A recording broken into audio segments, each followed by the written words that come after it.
Findings ఏంటంటే ఈ శ్రీ ప్రవీణ్ పగడాల గారు వారు is a Christian teacher and motivational speaker. వారు హైదరాబాద్లో మేరేడు మట్ట దగ్గర నివసిస్తారు.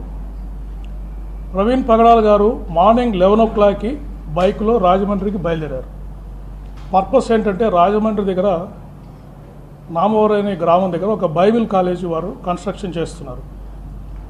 ఈ వర్షాన్ని మనకు భయ్య ఆకాశాన్ని లోకల్గా ఎవరైతే ఆ స్థలాన్ని ఎంపిక చేయడానికి హెల్ప్ చేశారు, రిజిస్ట్రేషన్కి హెల్ప్ చేశారో వారు, అడపాక జాన్ అని చెప్పేసి ఒక వెల్డర్, ఆ రోజు వారు వచ్చి అక్కడ వెల్డింగ్ పనులు అక్కడ కొన్ని స్టార్ట్ చేద్దామని వాళ్ళు ప్లాన్ చేశారు ప్రవీణ్ గారు. సో వారిద్దరు కూడా ఆ వర్షాన్ని మాకు సపోర్ట్ చేశారు. తర్వాత ఎందుకు బైక్లో వచ్చారు అంటే, బైక్లో ఇక్కడికి వచ్చి రాజమండ్రి ఫ్యూచర్లో వారు ఇక్కడే ఉండి ఈ బైబిల్ కాలేజ్ కన్స్ట్రక్షన్ అంతా చేయాలనే ప్లాన్లో ఉన్నారు. కాబట్టి వారు ఫ్రీక్వెంట్గా ఇక్కడికి వచ్చినప్పుడు వారికి వెహికల్ అవసరం అవుతుంది. అందుకని ఈ బైక్ని ఇక్కడే పెట్టి మళ్ళీ తిరిగి వెళ్ళి ఎప్పుడు రాజమండ్రికి వచ్చినా కూడా ఈ బైక్లో ట్రావెల్ చేస్తూ లోకల్గా పనులు చూసుకోవాలనేది వారి మెయిన్ ఉద్దేశంగా మనకు తెలిసింది. తర్వాత రాజమండ్రికి వారు వస్తున్నారనే విషయము వారి కుటుంబ సభ్యులకి ఈ ఆకాష్కి జాన్కి తప్ప ఇంకెవరికి తెలియదు. లోకల్గా వారు ఎవరికి కూడా ఇన్ఫార్మ్ చేయలేదు ఆ రోజు. తర్వాత ఎవరైతే సోషల్ మీడియాలో పోస్టులు పెట్టారో, టీవీలో ఇంటర్వ్యూలు ఇచ్చారో, మాకు అనుమానం ఉంది అది ఇది అని చెప్పేసి ఎవరు కూడా ఎటువంటి ఎవిడెన్స్, దాదాపు 10 రోజులు వాళ్ళకి టైం ఇచ్చాము ఈ ల్యాబ్స్ వచ్చే లోపల, ఎవరు కూడా ఎటువంటి ఎవిడెన్స్ కూడా మాకు ఇవ్వలేకపోయారు వారు చేసిన అలిగేషన్స్కి. నెక్స్ట్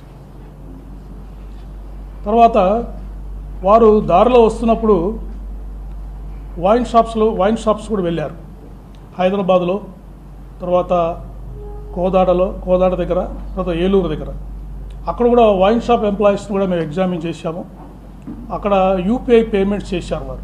ఆ పేమెంట్ చేసిన ట్రాన్సాక్షన్స్ కూడా మేము కన్ఫర్మ్ చేసుకున్నాం. అక్కడ విట్నెస్తో కూడా మాట్లాడాము. దారిలో వారు 3 సార్లు వారికి యాక్సిడెంట్ అయింది రాజమండ్రి వచ్చే లోపల. ఒకటి వెంకటసాయి ఫుడ్ ప్లాజా చీలకల్లు దగ్గర ఒకసారి మోటార్ సైకిల్ నుంచి పడిపోయారు. అక్కడ ఒక లారీ వెనక వెళ్తూ వారు పడిపోయారు.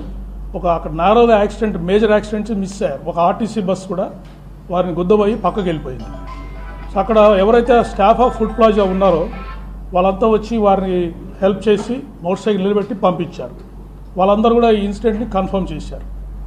ఇక్కడ కీసరా టోల్ ప్లాజా దగ్గర కూడా వారు చాలా వేగంగా వస్తూ అక్కడ ఒక బంకుని గుద్ది పడిపోయారు.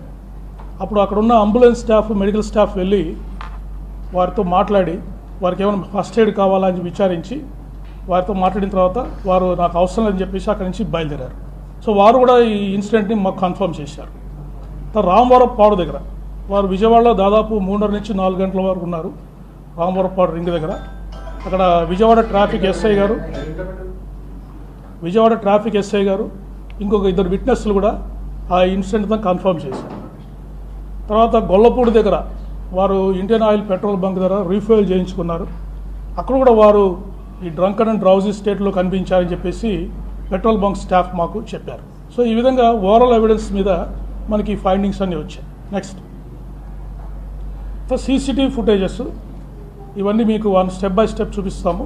మొత్తం వారు హైదరాబాద్లో బయలుదేరినప్పటి నుంచి రాజమండ్రిలో వారు మరణించేంత వరకు కూడా ఎన్ని పాసిబిలిటీ ఉంటే అన్ని సీసీటీవీ ఫుటేజెస్ మేము కలెక్ట్ చేశాము. అవన్నీ 1 by 1 మీకు చూపించడం జరుగుతుంది. నెక్స్ట్ స్టార్ట్ చేయండి. సీసీటీవీ ఫుటేజ్ చూపించండి.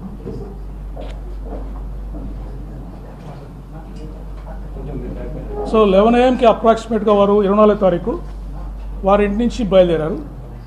Next is Netaji Nagar. జరగండి వాళ్ళకి కనిపిస్తుంది.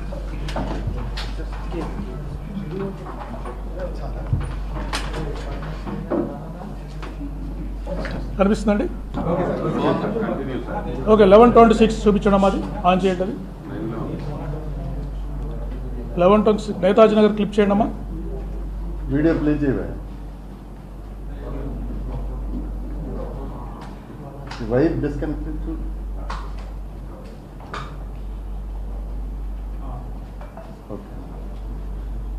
చూడండి, ఆ రౌండ్లో ఉన్నది ఇంటి నుంచి బయలుదేరి వారు 11:26కి వారు వెళ్తున్నారు. ఓకే, నెక్స్ట్ మీకు ఏదైనా డౌట్ ఉంటే will reply. Next Radhika theatre centre Hyderabad దగ్గర. Okay, next Lalapet Moulali road flyover దగ్గర.